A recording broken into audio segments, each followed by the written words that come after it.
and welcome to the multi-award winning A Celtic State of Mind podcast. It's Tuesday, back with the Tuesday Club. The boys are on. Lawrence, fresh from his trip down the road to London. Come to you first, mate. You were the man shouting hail, hail up on that stage. How'd you get on? Outstanding. 2 firsts, a third. Just, thank everybody that voted for us again. Everyone that subscribes, everybody that votes, that watches, that comments. But, brilliant award ceremony for us. Obviously a lot of hard work went into it, but, it's nothing without people watching it. So, yeah, absolutely. Cracking trip. Yep, all the listeners tuning in today and every day, thank you for your support. Thank you for voting us. Without it, we wouldn't have managed it. Patrick, match day, how are you today? Looking forward to the game? Yeah, excited. Obviously a weird kick-off time, but, luckily I'm free, wasn't working, not at uni, so just excited to head to Parkhead, really. That's your cover-up. At uni, if any of his lecturers are watching, some of my lecturers, the script. I think we'll start with this one. One of the comments, God bless Johnny Doyle. Yep, I think the whole Celtic support will be fighting about Johnny today and his anniversary. And, everybody knows all about Johnny Doyle, the man who loved the green. And anybody that got to watch him in a Hoops jersey, one of my dad's favourite players growing up, he was the epitome of a true Celtic. Lawrence, I'm sure you'll be able to tell us a wee bit about Johnny Doyle too. Yeah, remember watching him. There's the infamous sending off for hitting the ref with a ball, but that header when Snoopy sends the ball over against Real Madrid, but just a wholehearted, Celtic player. The stories are wearing the scarf to training, having people in his black book. I think Andy Lynch got taken out, once he joined Celtic, but it's brilliant. But listen, Paul McQuaid, a friend of mine's just written a book about Johnny Doyle that's out now, so anyone that's only heard a wee bit about him, there's now a book out there about him as well. Yep, Paul, a great guy, does a lot of great work with Shamrock as well, and I think there's actually an episode that Paul did with him on one of the chat shows that we've got on the channel, so check that out if you want to hear about the new Johnny Doyle book. But anyway, we'll get back to Celtic at this current point in time. Obviously, the three of us haven't been on since last Tuesday, so a lot's happened since then. We've already touched on Thursday evening and the visit to Fir Park, so we'll start there. And we'll start at the very back of that Celtic team. Patrick, I'll come to you first on this. We've all had concerns about, centre-halves for years at Celtic, but we're starting to see a partnership develop between Carl Starfelt and Cameron Carter-Vickers. What was your assessment of their performance at the weekend? Well, just as you were saying there, starting at the back, I think you need to start even further back with Joe Hart in the 4th minute, giving it the back heel. You can go to Mr. Ronnie Simpson, his cell, yep. Unbelievable. Your heart's in your mouth at the time, but he actually looks cool, calm and collected when he does it. He looks as if he knows what he's doing, which is pretty good. But yeah, Carter-Vickers has impressed me ever since he started. He's a bit slow, I think, just, with passing and moving, and he's not the fastest, obviously. And then Starfelt's obviously had a bit of a dodgy start, but I think he's coming on to a game. I'm not entirely convinced with his passing either, but at our level, are you going to be able to get good centre halves that can also pass the ball? Probably not. So they are striking up a bit of a partnership. It's another clean sheet. Hopefully another one tonight, and just onwards and upwards. They're getting used to each other, so that'll be good. And it's a question for Stephen Welsh and Christopher Julian whether they actually get a chance in the team when Julian's back fit. Yeah, it'll be interesting to see what happens when Julian does return from injury. It looks as if that day is near and ever closer after 10 months out. It's such a long time. It seems absolutely missions ago since he clattered off that post against Dundee United. Lawrence, your assessment of Carl Starfelt and Vickers at the weekend, is this the partnership you think the manager shall be sticking with for the foreseeable, even if Julian does return? I think if Julian returns, he's not going to be straight into the level that he's going to take over. You've touched on it, he's so long out. You're going to need to get him up to speed. He's going to need, if we get comfortable in games, 20 minutes, 30 minutes here and there. I agree with Patrick. I think Carter-Vickers, he just looks a bit slow at times on the turn as well. I think Starfelt's getting better with every game. It'll help the boys once we've got kind of settled fullbacks as well. Once Juranovic is fit and playing right back, and we decide who's going to be left back. I know with Bolly in, another decent performance from him, but if Scale's going to come in, Taylor's still got, is it another 6-7 weeks out now? So it's kind of, we really do need to get stuff settled there, don't we? But I think, it's got to be Carter Vickers and Starfelt. That's what the manager's endeavouring with. Didn't think Welsh has done too much wrong to get dropped, in fairness, but, the preferred partnerships, obviously, Carter Vickers and Starfelt just now. Patrick, you spoke about two players getting comfortable with each other. As a game like this afternoon, a good time to see Starfelt and Vickers and how comfortable they are. Obviously, we know what the manager's philosophy is. It's important to build from the back. For Ange, we saw goals that did that at the weekend. But at games like this, when you're up against some decent quality opposition up top, games that you can really test these two guys out and see where they're at. Yeah, 100%. I mean, I think we had about 30 shots on target when we played Ferencvaros last August. I think they had 2 and they scored both of them. So they're a team that plays in the counter-attack, and I know they get beat at the weekend, but I think they rested a few key players, So it's just the job of a Celtic centre-half, really. You just need to... You have nothing to do for 10-15 minutes, and you need to be sharp as attack, right on your man, and just make sure you don't make any mistakes, And that is the worry almost, because with Carter Vickers being a bit slow, with them hitting us on the counter-attack, you've got to just be extremely careful, because I think the more clean sheets they have, the more that builds confidence. Just watch for the counter-attack base. I don't know if the manager's changed for Ferencvaros. I don't know if it's the same team. They might have different players, but I'm assuming that's probably how they're going to set up tonight. Yes, I'm getting a complete pasting for the way I'm dressed up today. I'm going to hospitality. I'm representing ACSOM today at Celtic Park, so that's why the tie and the jumper's on. I'm not on my dinner breaks from uni, and custard. I'm getting asked about custard at school. I don't know. I left school years ago, so I know I might look young and still have my young face, but nah, school days are well behind me. Patrick knows that for sure. Lawrence, volleyball and goalie. The man who, defies belief at times. He came back in against Livingston. Everybody was shocked. He played fairly okay that day, and in a collective team performance, it wasn't great. Came in at the weekend, and I thought he was decent. What do you think his place is going forward here? Because he was left completely at the squad at Pittodrie, but then comes in at Motherwell and has a decent game. Yeah, I was surprised to see him start in front of Scales, but he's decent enough against Motherwell. Was okay against Livy, but he's been left out Europa League squad. Maybe he's doing stuff in training that's forcing his way into Angie's plans, but part of it's obviously, Montgomery's injured and Juranovic, who both played, left back in front of him, and so is Monty. I think Monty's maybe needing a wee rest. So it was, at best his fourth choice. And I don't think he's got long term with us. But if he comes in, and he's back up when we're struggling with injuries, and he puts in decent performances against Motherwell, you've got no complaints. Maybe move him on in a January transfer window, try and recoup some cash for him and reinvest it.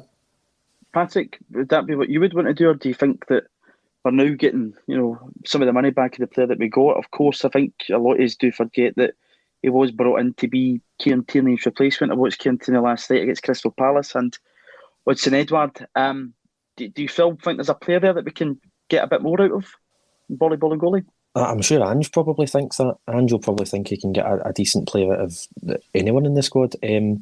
I thought we would have tried to shift ball and goalie last January and also in the summer with the sort of distrust. Even last summer, just the sort of way that he portrayed the club and the manager at the time.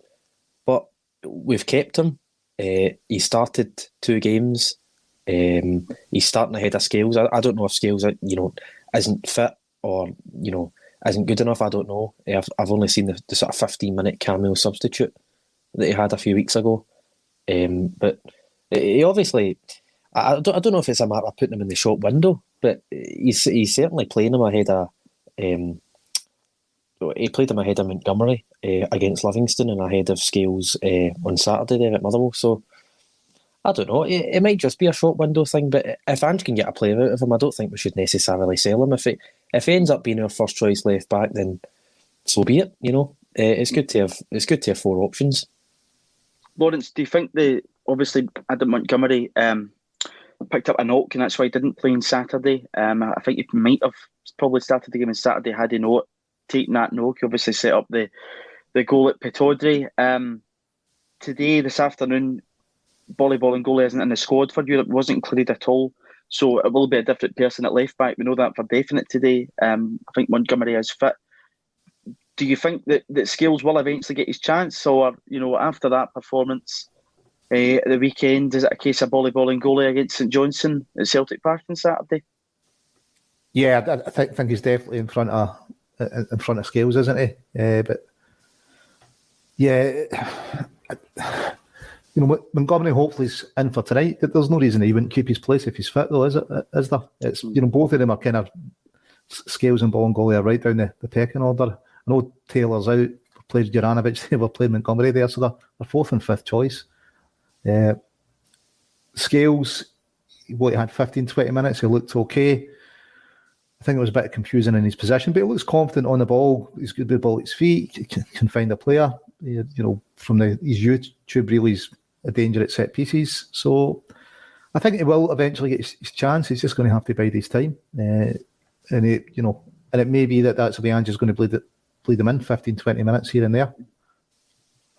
Patrick, is the manager going to have a headache after Bolingoli's performance at Firth Park?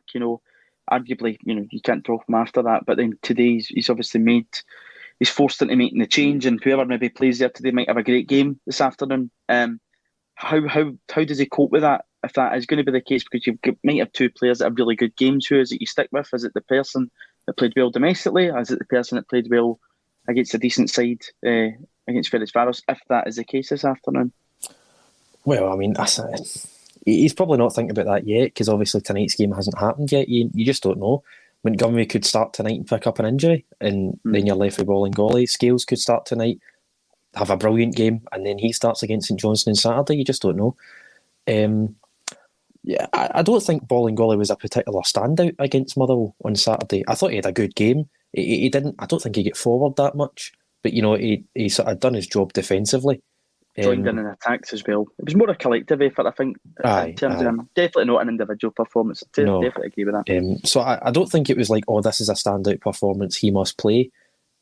I think if Montgomery or Scales has a good game tonight, they probably keep their place for St Johnstone. I think, there's a bit of debate about whether Montgomery's a left back or a left winger. I think that needs to be decided pretty soon, because he keeps on playing at left back. So I just assume he is a left back. But I think we need to decide who the first choice left back is, because I don't think it's going to be Greg Taylor. Not for the next 2 months anyway. And, I think Juranovic probably gets his place back once he's fit, in my opinion. I think he's probably just a level above Ralston. But, I think if whoever plays tonight has a good game, they probably keep their place for St Johnstone. Yeah, be interested to see what happens. Of course, we won't be on again till next Tuesday, so we'll be catching up on that next Tuesday. But Lawrence touched on earlier, as you say, it'll be a lot better when you get settled full-backs and you decide who's going to play in the positions and they get that consistent run of games. Lawrence, the midfield, on here, we both agreed with you that we thought, going were McGregor, Turnbull, Roddy in midfield. We didn't think it was going to be the complement that we went forward with after, a bit of balance at Pittodrie. But, three of them on their game on Saturday, it definitely did work. So is it a case of just, you need to hope it works when we play it?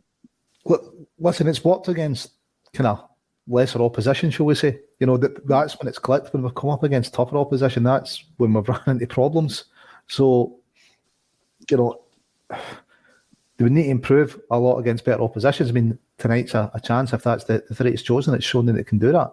But if it reverts back to tight with them, you're going to go, well, can only do it against a certain level, a player. And if that's the case, I'm assuming Ange will, pick the team accordingly as he sees opposition strengths and weaknesses, and might go, this is a bit of harder opposition here. We're not going to go with those three. We'll drag in Beaton, drag in McCarthy, whoever else into midfield. Cracking goal from Turnbull, but I'm still far from convinced on him. I still think he's got a long way to go. McCarthy again is missing tonight, Patrick. Read comments before we came on.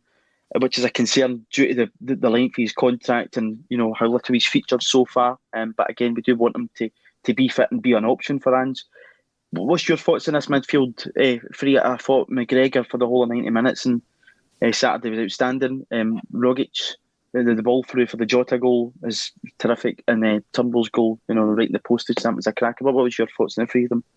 I thought McGregor and Rogic actually pretty good games. I thought Turnbull was pretty quiet, but obviously he scores that absolute screamer. So you've got to rate that. I'd agree with Lawrence. I think at SPFL level in most games you can probably play McGregor, Turnbull and Rogic because they'll get time in the ball. They don't really need to track back all that often. The game's not at the same tempo as it is in Europe. So I think you can definitely play them against at least 10 of the 11 sides we play in Scotland.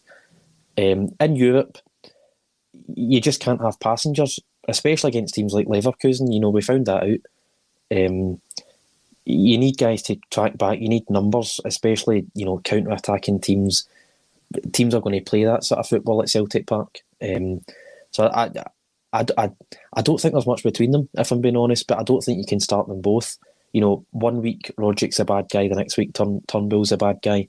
I like both players. I think they've both played relatively well this season. But unless they start pulling their weight, I don't think you can start them both in Europe, in my opinion. There's a balance to be had in this, Lawrence. I think what Patrick said, I think we all like both players, but would it not be nice just to have one of them as that creative option coming off the bench? We saw options coming off the bench again on Saturday, which was great to see. Obviously, Mikey Johnson, George Giacomakis come on, but would it not be the case that you'd maybe hope that having that creative midfielder to come off the bench if I'm really needing it as the option, as you touch on there, it's at first part, it's a difficult venue to go, but it's against lesser opposition, and maybe saw the freedom get cut open quite a bit against Leverkusen just to be, the balance of the game wasn't against how good a quality side we were up against. Yeah, listen, definitely look up at Pittodrie. One off the bench, tons of game. The opposition are a bit harder then. Pittodrie's arguably the harder place to go in a tougher team than Motherwell. So I definitely think against tougher opposition, it's not worked so far. Turnbull's only 22. He's obviously got a long way to progress. I think Rogic surprised us all. We didn't know he was that fit. I could play, that many minutes in a game, never mind a season. So, yeah, Ange's definitely kind of revitalised them. But it's a definite concern still in midfield until we get, around a 4 or 5 wins with that midfield and against some quality opposition. I think the jury's still going to be out, isn't it? They've still got to persuade us, beating kind of Dundee and St Mirren at home's okay, but we want to pull off some big results if we're going to be persuaded with that midfield. No, I've not become a priest, but I'm praying that we do sign Jota, Patrick. So I want to come on to next. What do you make of his performance at the weekend? Brilliant. I'll be honest, I was sort of afraid to say it publicly, but I didn't really rate Jota that highly when he made his debut against Ross County. I thought he had a couple of good, impressive, flicks and tricks and skills and all that, but I don't think he really impacted the game. He had a great game against Betis, I thought, and he just keeps on getting better, doesn't he? Obviously, great game at the weekend, great goal. I think we've probably struggled to replace Sinclair's goals since he left, left the team. Elyounoussi could never really get a run in the team as much as he is a quality player. He never really got a good run.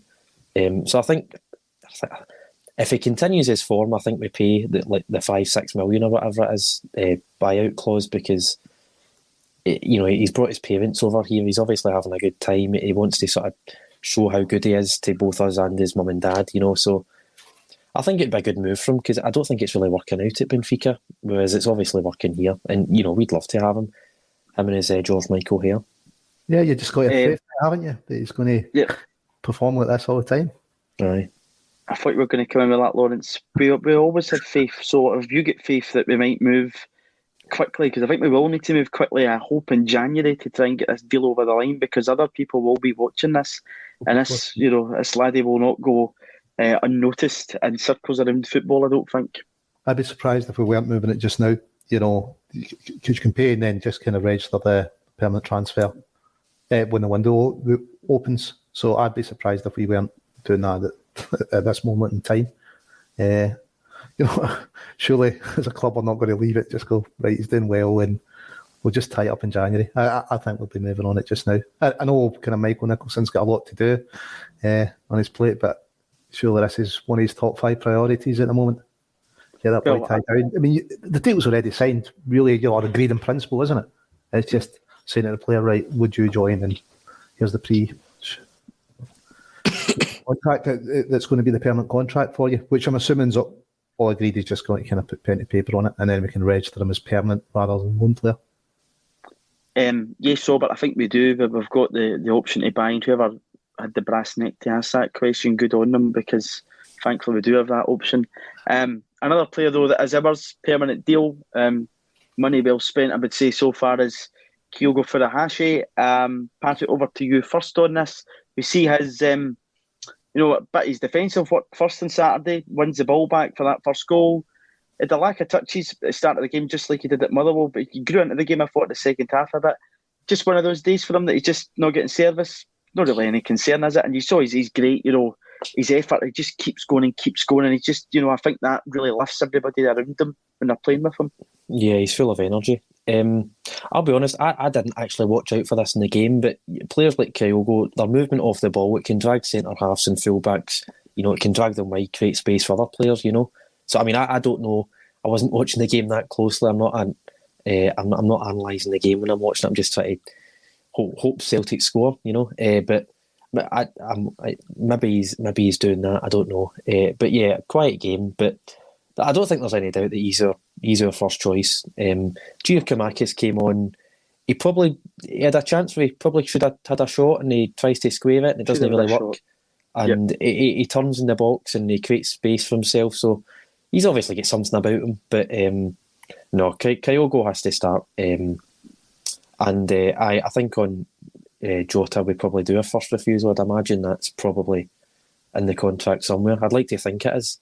And I don't think we need to pay over the odds for it either, because they're probably wanting rid of him, because he's been there a few years and it's just not really worked.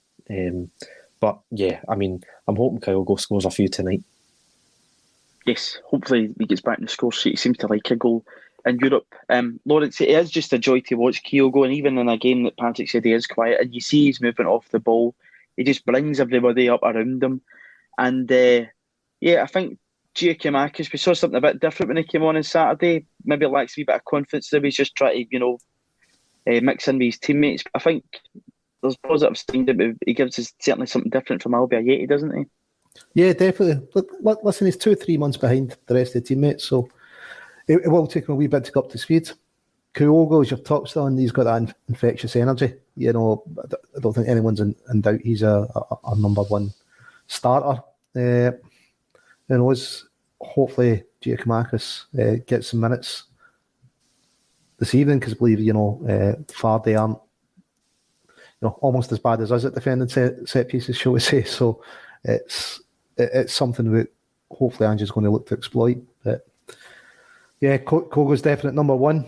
Back to Jota, I think the fee and everything's agreed. It's an option to buy an agreed fee, and part of that would have been with agreed terms with Kyogo, etc. And what you're looking for. So hopefully we're definitely pushing ahead with that. But definitely something a bit different from Ayeti. I don't think Ayeti wasn't missed at Fir Park, but no one was saying, I wish we could bring Ayeti off the bench to change things. But we're starting to get players back. We're starting to get competition. You touched on Ella and Mikey Johnson come back. Forrest and Dembele aren't far away. Who knows with big Julian? It just seems to be next week. So I'm not too sure what's going on with his rehabilitation. And obviously, Juranovic hopefully be back soon. Maybe even this evening. And McCarthy's just a knock that I think Angie's come out and said, we don't want to risk him just now. It's down to his pre-season. He's behind the other players. We just kind of want to manage it and get him up to speed. We will see how that goes, but it is great to see players come back in the squad and, competition. Just to touch on this comment from Helen McCallum, if you're going to the game, let's get a minute's applause in the 40th minute for Justin McLaughlin. Rest in peace. Let's do it for his family. So yeah, if you are going along to Celtic Park today, I think that would be a nice tribute if you could join in with that with the rest of the support. After the game, I was in the car coming back, and we had on Clyde. We were listening to Ange came on. and he said, "Thought the Premiership race was over, mate." Patrick, he is a master at dealing with the press in Scotland. His cut of his jab is very good. You can just tell that he's just focused on Celtic. That's it. He's just blocking out everything else. And he just, we've not had a great start. We all know that. But he's certainly there to do a job here. And anybody that doesn't think that, I think is different, living in a different world. He certainly wants to succeed here at Celtic, doesn't he? Yeah, of course. And, I think at the start there was all these rumours about, Ange's going to walk on Friday, Ange's going to walk on Monday. It's just... I never bought into it. He doesn't seem like the type to quit after 8 weeks, 10 weeks, 12 weeks. I don't think it's in his nature. He's probably going to either give it a good season or two or get sacked before he walks out. Not only that, I think if he quits a job like Celtic after 2 or 3 months, his stock takes a bit of a hit, But yeah, I mean, it's the thing that, Ronnie missed, really, when he was here for 2 years, how to deal with the press, because they don't seem to take to foreign managers, really, which is a bit of a shame, or sorry, I should say non-British managers. But he... Just say non-Celtic managers? Aye, probably. No, sorry, Celtic managers don't take to it. We knew that he was going to... I think people were trying to make out that he was a bit of a loose cannon when he first joined, but you've seen that he obviously rates himself, and why wouldn't he? And he doesn't take any snash, basically. And he's quite funny with it, it's just that Australian humour, He's just... he deals with it perfectly. There isn't a better way to deal with the media in Scotland, I don't think. Lawrence, mate, what do you think he makes of the way he deals with the press in Scotland? But I think when you look at his previous interviews that are out there online, I don't think it's any different. And people saying he was going to walk, and he's got a way of working. But we had Jared on, we had Dan on, saying, look, the guy's got a 5-6 club track record of the first season's a bit up and down, but after then, everything's in place. I'm just surprised we thought it would be any different here. This is the way the guy works. So I think we still need to be strapped in for this season. There could still be a few bumps in the road, but yeah, as Patrick said, to get the guy raise himself, he's won with multiple clubs. He's improved every club that he's been at. Hopefully he does the same with us. Let's be honest, some of the press questions he is getting from the press, it's, come on, mate, quite right. I think we're all happy to see a manager kind of give it back a bit, aren't we? We also heard that a chairman last night give it back a bit in BBC Sportsman, which was rather amusing. Patrick, the comments from Ange last week I thought were very interesting. He thought that the squad was as settled as it had been since he arrived at the club, and he also said that the club was at the start of a major rebuild after holding talks with acting chief executive Michael Nicholson. These are all very positive plaudits to be coming out of the club at this moment in time. Do you have confidence that Celtic are at the start of a rebuild, a major rebuild?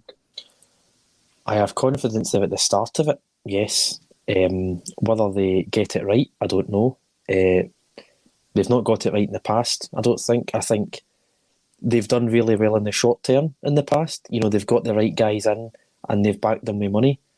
But they seem to they are quite happy to let, when Brendan Rodgers walked out the door, the analysts stayed from February to May, but then after May, Celtic were quite happy to let them go to Leicester. And to the best of my knowledge, I don't think we replaced them adequately. And I think another one has left recently. So I think Ange also spoke about, getting a network of backroom staff in. That's all well and good. If you assemble that team under Ange, brilliant, because it's probably going to be of sufficient quality. But Michael Nicholson and the rest of the guys at boardroom level need to make sure that not only do we keep these guys, but we're constantly trying to maintain a high standard of analysis, of fitness, of coaching. It can't just be, Ange wants to do this, we'll do it for Ange, and then once Ange leaves, we'll just totally scrap that. There needs to be a sort of consistent philosophy over the course of several managers, in my opinion. A contingency plan in place going forward, that's absolutely right. And on that recruitment staff, Lawrence, the manager said that we will cast the net far and wide. We will get the best people in. Again, over to you on that. Do you think Celtic will do that at this point in time? It looks as if there is unity in there just now between Ange and Michael Nicholson. Are you quite confident that will happen? Look, listen, even if there wasn't unity, I wouldn't expect them to kind of be displaying it in the press. I think Patrick's touched on it. We need to get a structure in place. It's not just about bringing in the right individuals. We need to have kind of a structure that's going to serve the club long term. We came out, we're going to have a director of football, we're going to, we're missing a head of recruitment. We've got a CEO that was in the door for 72 hours. The club really needs to get some kind of structure that will serve us long term, and improve us as a club. Touched on it, the staff that left with Brendan, the analysts that left. Well, is that the right structure for a football club to have an analyst? If it is, why weren't they replaced?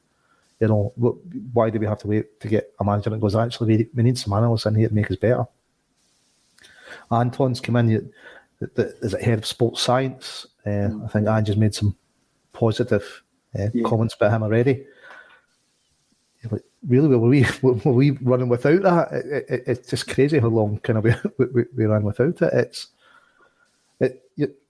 We were kind of joking in the summer, transfer window would be important to have a head of recruitment in. We're now 2 months, just over 2 months away from the transfer window opening again. You'd want your head of recruitment in and building up his network and his targets, so when that window's open, we're ready to go. We're not. I don't know why it's taken so long. This has been, when did Nicky Hammond leave? Was it May or something? Yeah, it might have been before May, I think, possibly. It's a position Celtic should have, regardless of whether it was going to be Eddie Howe or another manager as it's turned out to be, we should have been looking at who's the head of recruitment going to be. There should be months of this, but whoever we're engaging to help us find it. We're not asking Michael Nicholson to find it by himself. Whether we're speaking to agents, other clubs that are out there, contacts we've got in the game. Obviously, Gordon Strachan's still in doing his review. I don't know how far along that 3-month review is. Is it 3.5 months or something? It'll be nearing the end, I think, of that 3-month review, because that was maybe two and a bit months ago, I think he came in announcing that. Hopefully we get some news in that review, because we're still waiting on last season's review. That was going to be end of December, end of January. Still waiting the results in that, which, may have given us kind of the same conclusions that Gordon's going to draw. But listen, I've no doubt we'll look far and wide. It's just, we really need to get structures in place that are going to work for us. Because it's okay going, that guy's good at recruitment. He'd maybe be okay as a head coach, but not as a director of football. Well, what if your structure needs a director of football and not a head coach? You need to bring in guys that will fit the structure as well as work well together. Yeah, absolutely. And on McElhone, Patrick, the manager was full of praise for him, and I thought Celtic Saturday looked as if they could go even longer. They looked very assured. They looked as if they were, a complete level above Motherwell, and that was a great confidence sign to see, wasn't it? Yeah, well, I mean, it's interesting that, I think Ange been asked about him in the pre-Motherwell press conference was the first time that a club spokesperson had even mentioned his name. This is apparently a really big role in the backroom team, but we chose not to announce it.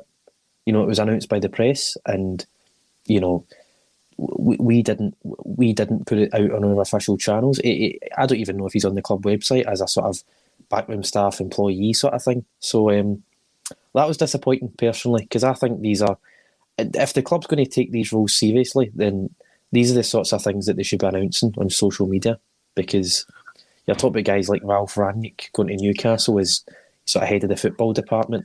They would undoubtedly announce that on their Twitter page, So I'd like to see us announce these sort of things, because they are important. But as you say, against Motherwell, he's obviously having an instant impact, because we did look a lot fitter. We looked a lot fitter than what we have done possibly since before the pandemic. It's pretty unbelievable saying that, really, but it's really unbelievable. Just, maybe it's the supplements we've signed up for. He's got to sign up for the sports supplements, not caffeine. Not caffeine before that starts anywhere else, but if you're not signed up for the sports supplements, same ones that Spurs use. Yes, that was announced yesterday online. Yeah. So it's soccer supplements or something it's called. So I did see that actually. Yeah. He's getting to make some decisions by the looks of it, and saying, well, we need to That's good, a bit of autonomy for once. Bringing stuff, that will help guys perform at their best, at their optimum.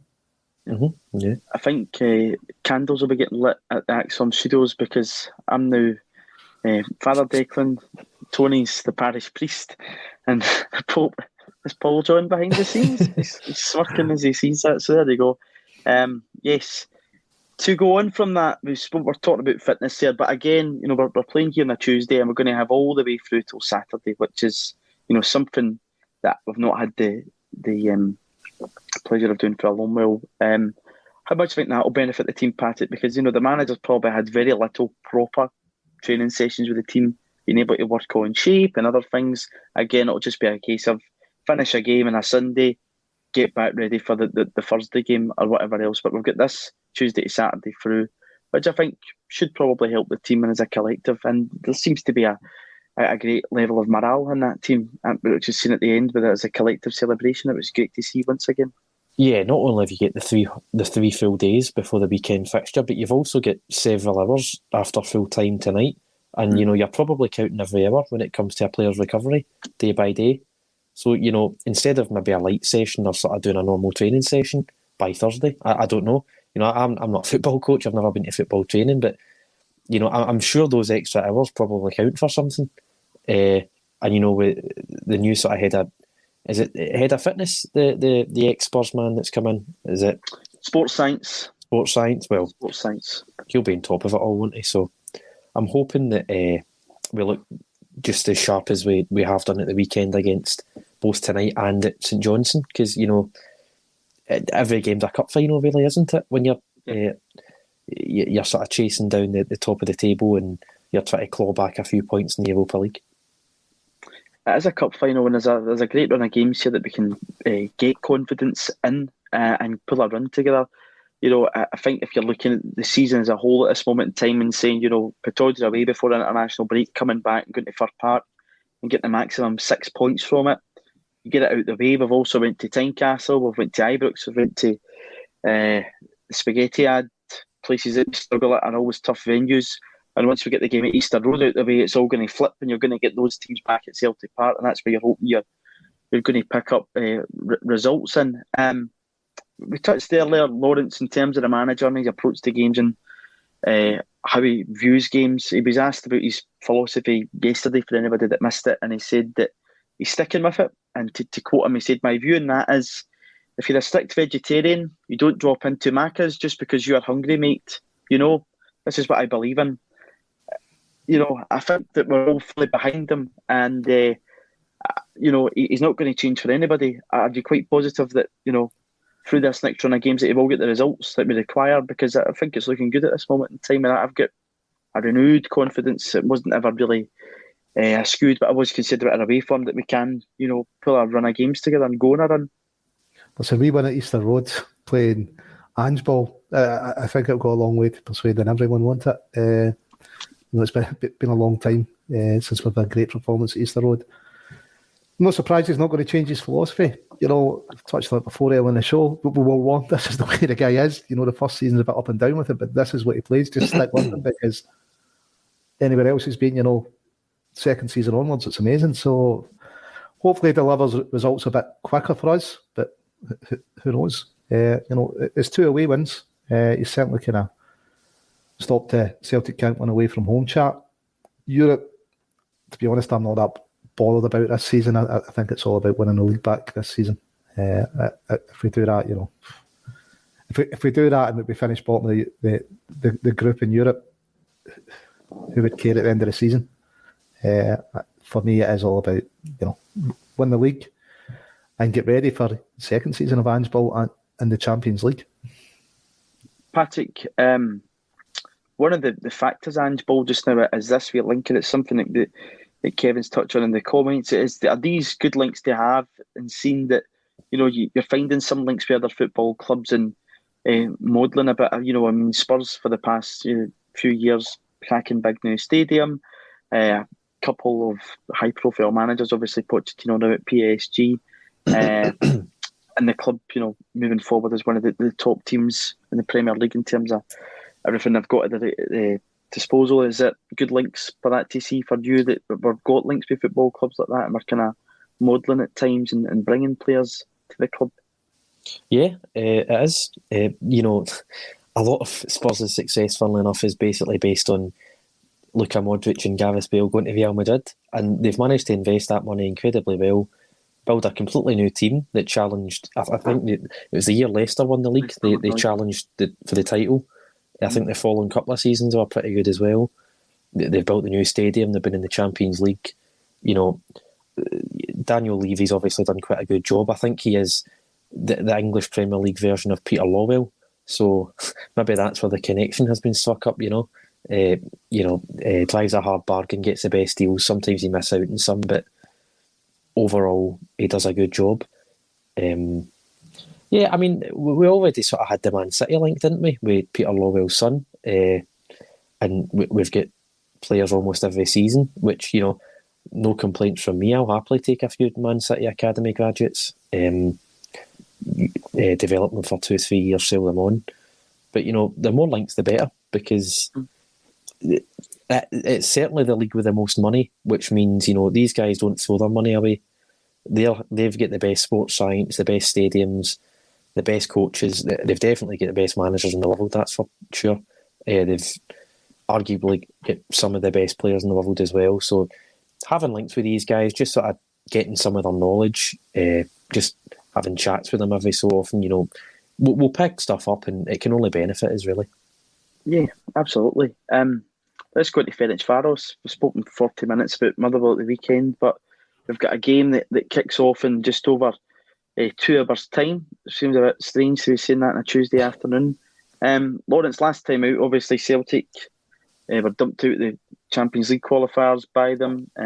We played with no striker up front. Created, I think we had multiple shots on goal, but didn't break through, as Patrick pointed out earlier. We were hit twice in the counter-attack. What kind of game are you expecting today? Obviously, we come off the back of 4-3 defeat in Betis, a good team that we, at times we looked really comfortable against. And then a game that, at Celtic Park, that I don't think deserved a 4-0 scoreline. We created chances in the game, but eventually we're just cut apart by quality. What's your expectations of the game this afternoon? Well, I don't think Ange's going to change his philosophy, so I expect to see more of Ange's ball, and that'll leave us open to be hit on the break, won't it? But I think Ange touched on that. Although it's his philosophy, he'll still be aware of the other team's strengths and what he can do to minimise them. So, I think it's going to be open, exciting. Hopefully, but we're not losing 4 goals. I'd be happy with kind of 2-1, any kind of win. It is good, but I'm expecting to see an open game.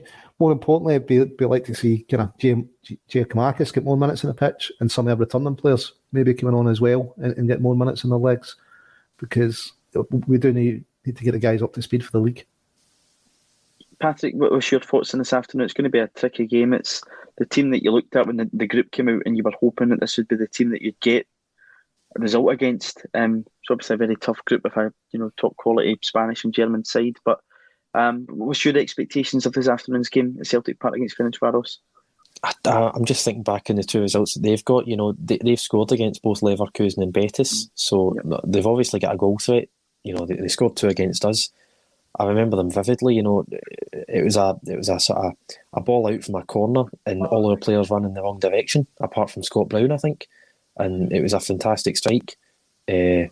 Second one, the ball takes a bounce. Alhamid doesn't clear it. He goes through. I think he puts it under Barkas's legs last August. But it's a tricky one, because in European group stage games, you just sort of want to get the win, don't you? It's of course. It's all that matters. The performance is domestic stuff, whereas when it comes to Europe, Celtic Park nights, you're just looking for a 1-0, a 2-1, anything. Just get a result.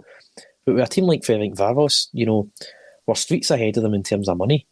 But in games like this, we tend to, trip up against these sort of teams. So I'd like to see us put in quite a good performance and win by more than a goal, ideally. And, I'm sort of asking for the world here, but possibly a clean sheet. So I'd probably aim for a 2-0 win. Patrick's asking for a lot today. Lawrence, what's your thoughts on the game? It's going to be tough, as Patrick mentions there. They were defeated 2-1 against Leverkusen. They scored at home to Betis and were beaten 3-1 at home. But is this the afternoon that Ange gets his first Celtic Park Europa League group stage victory? Let's hope so. But I think they'd rested 3 or 4 players in the league, didn't they? It was they didn't have a full team out, so they should be fairly fresh for this game. We really just want to keep the feel-good factor going and start building some momentum as a team, don't we? We don't want to keep going stop-start. So I'm thinking, I'm still going to stick with 2-1. I think, they're a dangerous team.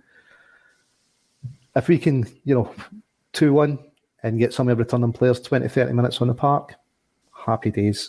Put us in a good frame of mind for the next league game. Yeah, I think momentum is going to be key in, getting bodies back in. And again, it's important that we don't pick up any injuries this afternoon. I think that's, again, the worry, because we've saw how badly affected we were when we lost so many players there just before the international break.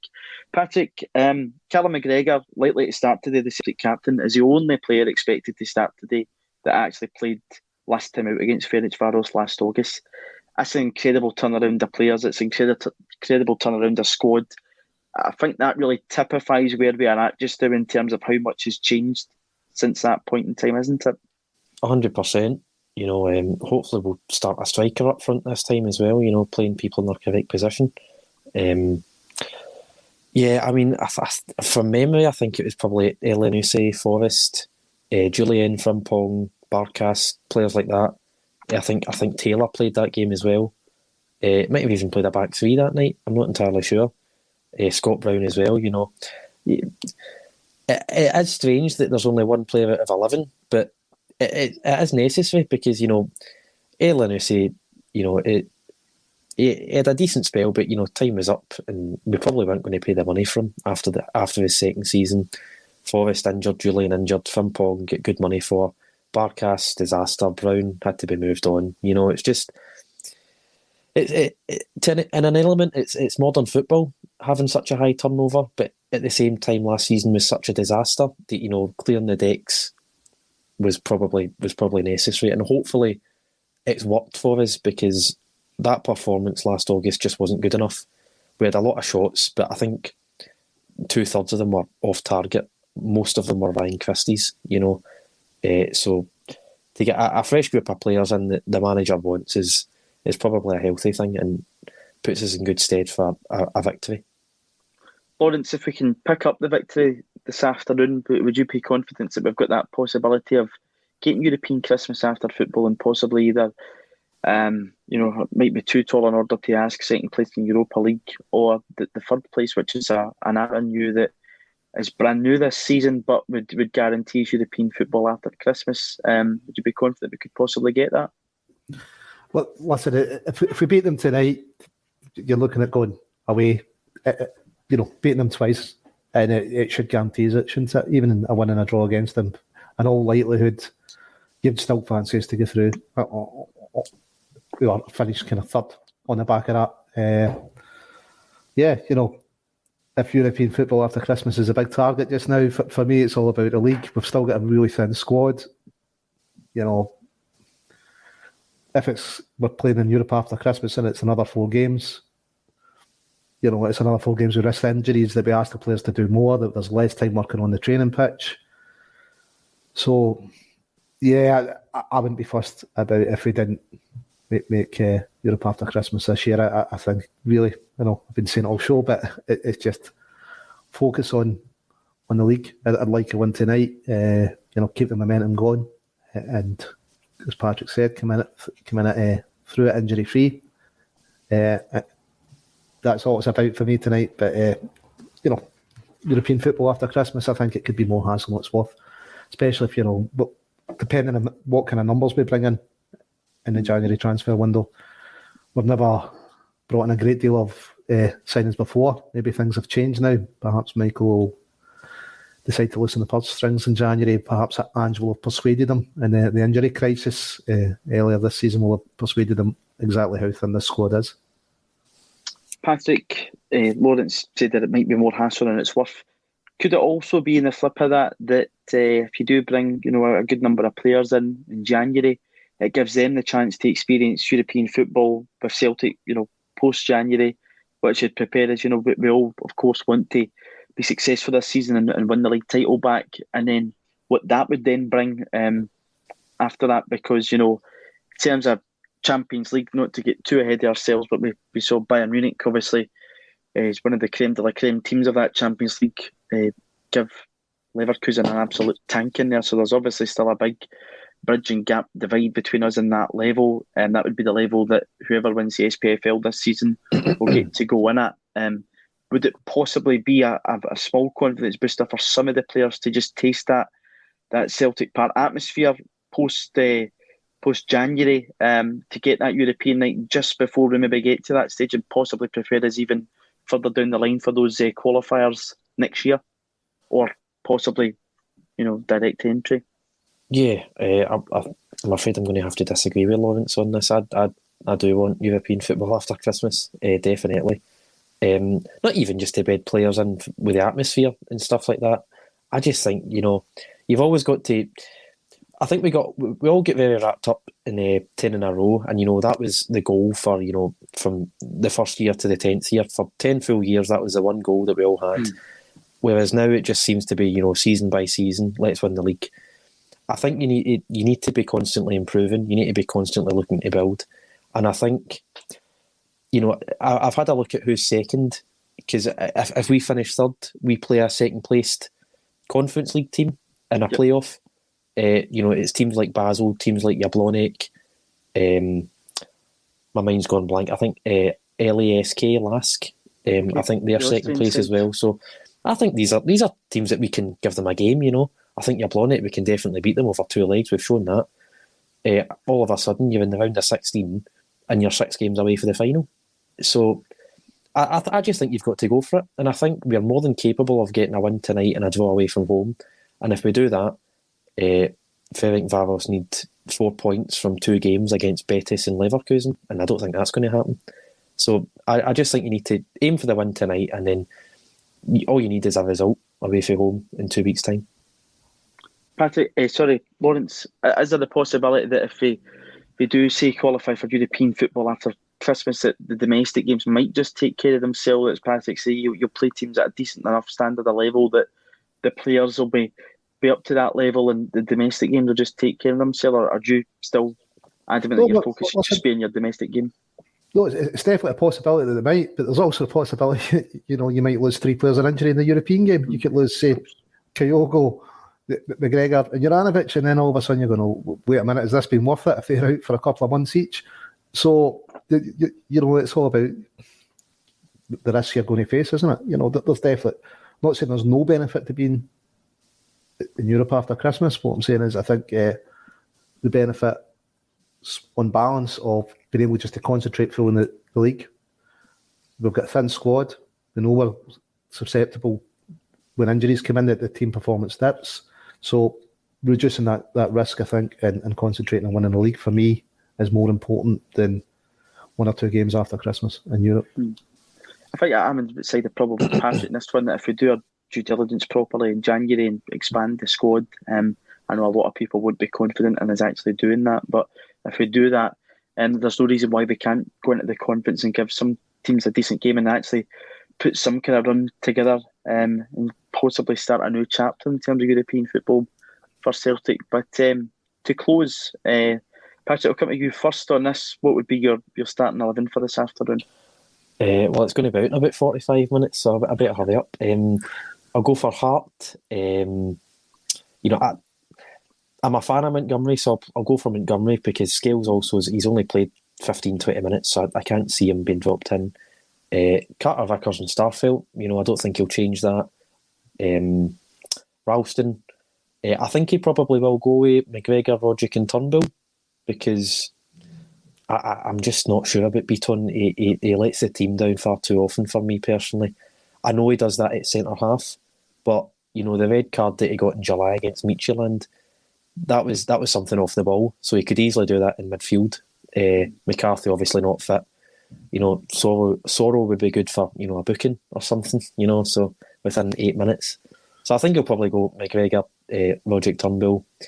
And I think you just have to stick with Abada, Kyogo and Jota. I think Abada has been off form a bit the last few weeks. He got that goal against Dundee United, but I don't think he's done much since then, in my opinion. So I'm sort of looking forward to James Forrest coming back, actually. But I don't think he's fit enough for tonight, so I'll go for that 11. Lawrence, any changes you would make to that predicted 11 from Patrick? No, I don't see anything different happening. I don't see any surprises happening. Look, listen, it's maybe a chance for that midfield to try and prove themselves against a higher level opposition again, and see what they can do. Surely Turnbull must be buzzing after his goal. He's got to take confidence for that. So, yeah, I don't see any changes. I think we've touched on it, squad's thin. The team more or less is picking itself just now, isn't it? Yeah, 100%. Patrick, what is your possible concerns this afternoon, and where do you think we should look at to exploit in Ferencvaros? Obviously, we don't know too much about them, but is that a case of just trying to get the ball to those front three and letting them do their magic?